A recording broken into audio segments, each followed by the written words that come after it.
আজ থেকে শুরু হচ্ছে ভোটার তালিকা হালনাগাদ কার্যক্রম। এ নিয়ে আরও জানাতে কুমিল্লা থেকে আমাদের সঙ্গে যুক্ত হয়েছেন সহকর্মী মাসুদ আলম। মাসুদ, জানাবেন যে নতুন করে তালিকায় নাম যুক্ত করা, পাশাপাশি বলা হচ্ছে যে মৃতদের নাম বাদ পড়া তালিকা থেকে হালনাগাদ কার্যক্রম কেমনভাবে চলছে দেখছেন?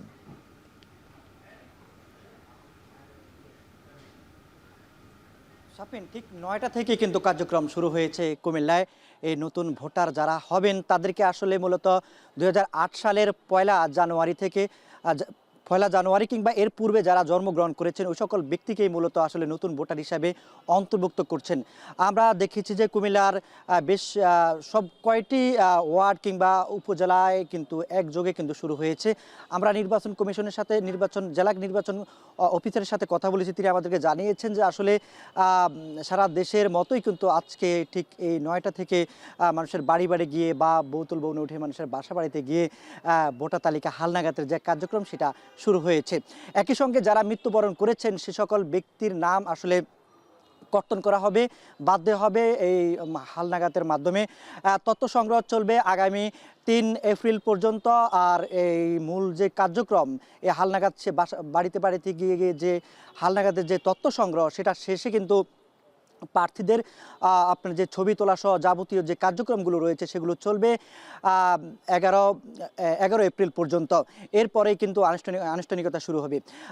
আমরা কথা বলেছি এখানকার যারা সুপারভাইজার হিসাবে প্রত্যেকটা ওয়ার্ডে যারা দায়িত্ব পালন করছেন, তারা বলছেন যে নানান সময়ে ভোটার তালিকা হালনাগাদ করতে গিয়ে কিন্তু নানান সমস্যার মুখোমুখি হতে হয়। কারণ হচ্ছে মানুষের বাসা বাড়িতে গিয়ে যখন একজন প্রার্থীকে না পান কিন্তু তারা একাধিকবার যেতে হয়, যার কারণে কিন্তু নির্দিষ্ট সময়ের মধ্যে প্রত্যেকটি ভোটারের যে তথ্য সংগ্রহ, যারা নতুন ভোটার হবেন তাদের তথ্য সংগ্রহ করতে কিন্তু একটু ব্যাক পেতে হয়।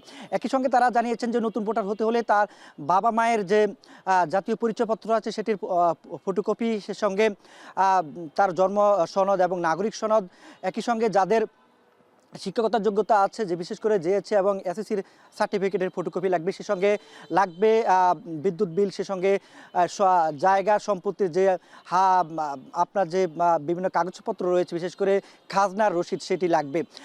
আমরা এখানকার কর্মকর্তা আমাদেরকে জানিয়েছেন যে একই সঙ্গে যারা মারা গিয়েছেন তাদের মৃত্যু সনদটা নিশ্চিত করতে হবে যাতে করে তাদের নাম বাদ দেওয়া যায়। একই সঙ্গে যাদের ঠিকানা নিশ্চিত করা, ঠিকানা পরিবর্তন করবে যে সকল আবেদন, তারা দু জায়গায় কিন্তু আবেদন করতে হবে এই যে হালনাগাদের কার্যক্রমে যে তথ্য সংগ্রহের সেক্ষেত্রে। তো সাপিন ছিল কুমিল্লা থেকে।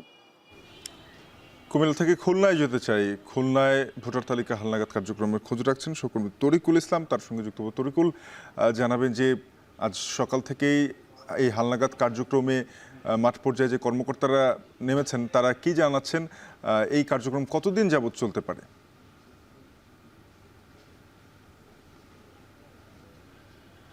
শাফিন, খুলনায় কার্যক্রম শুরু হয়েছে সারা দেশের মতো আজকে থেকে। কিছুক্ষণ আগেই শুরু হয়েছে খালিশপুরের থানা এলাকায়।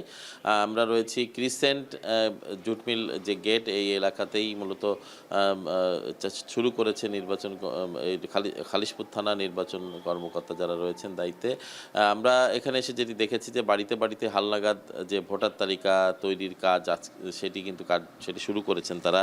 এবং আমরা দেখতে পাচ্ছি যে একটি বাড়িতে নতুন ভোটার অন্তর্ভুক্ত করা হচ্ছে। সেই ভোটারের তার যে প্রয়োজনীয় তথ্য উপাত্ত প্রয়োজন সেইগুলোই কিন্তু এখানে নির্বাচনী কর্মকর্তারা বসে থেকে তারা এগুলো সংগ্রহ করছেন, তাদের কাছ থেকে বিভিন্ন ধরনের কাগজপত্র নিচ্ছেন।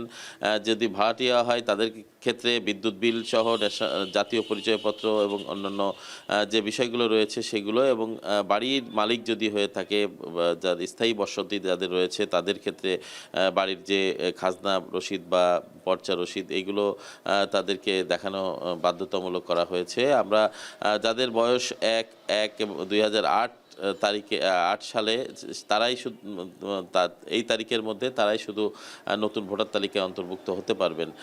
সেই দিকটা লক্ষ্য রেখে নির্বাচন কর্মকর্তারা কিন্তু মাঠে নেমেছেন এবং তাদের বিভিন্ন টিম কাজ করছে।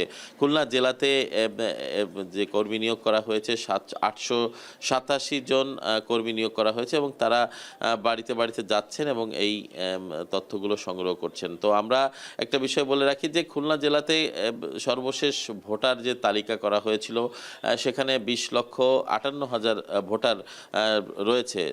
এর সঙ্গে 2.5 থেকে 5% ভোটার বৃদ্ধি পাবে বলে নির্বাচন কর্মকর্তারা বলছেন। সেক্ষেত্রে 1 লক্ষের বেশি ভোটার এই খুলনা জেলাতে নতুন অন্তর্ভুক্ত হতে পারে এমন ধারণা করা হচ্ছে।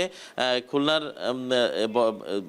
জেলাতে নারী যে ভোটার রয়েছে 10,24,000 এবং পুরুষ ভোটার রয়েছে 10,30,000। তো নারী এবং পুরুষের ভোটার প্রায় সমান সমান। এক্ষেত্রে খুলনার জেলার মধ্যে শুধুমাত্র রূপসা উপজেলাতে ভোটার সংখ্যা বেশি, সেখানে 80,000-এরও বেশি ভোটার রয়েছে। তো সব মিলিয়ে আমরা একটা কথা যেটি বলতে চাই যে নির্বাচনী কর্মকর্তারা যে মাঠে নেমেছে 4টি টিমে বিভক্ত হয়ে তারা মনিটরিং করছে বিষয়টি, এবং এটিকে কিভাবে সঠিকভাবে তথ্য তুলে নিয়ে আসা যায় এবং এক্ষেত্রে প্রয়োজনীয় যে কাগজপত্রগুলো যারা দেখাতে পারছেন মূলত তারাই মূলত এখানে অন্তর্ভুক্ত হবেন। কারণ একজন ভোটার একজন দেশের নাগরিকের বিভিন্ন ধরনের সুযোগ সুবিধা থেকে শুরু করে ভোটাধিকার প্রয়োগ, বিশেষ করে তারা জনপ্রতিনিধি নির্বাচনে তার যে রায় সেটি দিতে পারে, এটি কিন্তু তার অধিকার। তো সব মিলিয়ে এই ছিল আমার কাছে শাফিন খুলনা থেকে নতুন ভোটার তালিকা হালনাগদকরণের যে কার্যক্রম তার সেটি শুরু হয়েছে খুলনা থেকে, খুলনার খালিশপুর এলাকা থেকে, তার সর্বশেষ খবর।